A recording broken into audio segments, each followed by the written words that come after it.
شروع کوم په نامه د الله چې ډیر زیات بخونکی او مهربان دی. الله تعالی فرمایي دا یو کتاب دی چې تا ته درلیږل شوی، نو ای نبی صلی الله علیه وسلم ستا په زړه کې د دې څخه کومه اندېښنه نه وي. د دې د نازلولو هدف دا دی چې ته منکران وویروي او د مؤمنانو دپاره یو نصیحت وي.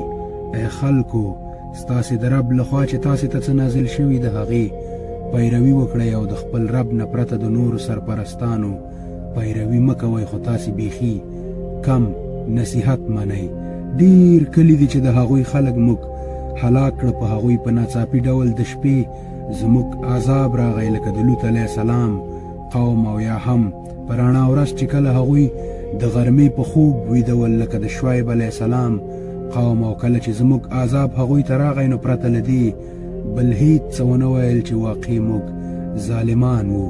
نو دا کار هم کیدونکی دی چې موږ له هغه خلکو نه حساب واخلو چې پیغمبران مو ورلیږلي دي، او د پیغمبرانو نه به هم پوښتنه وکړو چې هغوی د دغه پیغام د رسولو فریضه تر کوم ځای رسولې وه، او هغوی ته به په مقابل کې جواب ورکړی شي. او بیا به ورته موږ په خپل کامل علم سره ټول تیر شوي حالات بیان کړو. موږ خو چیرې غیب نه وو، او په هغه ورځ به د تلې وزن بالکل حق وي. د چا چې د نیکیو پله درنه وي هغه به خلاصون عمومي، او د چا چې د نیکیو پله سپکه وي هغه به ځان په تاوان اچوونکو خلکو کې وي. او دا به ځکه داسې وي چې دوی به زموږ له آیاتونو سره د ظلم چلند کوو.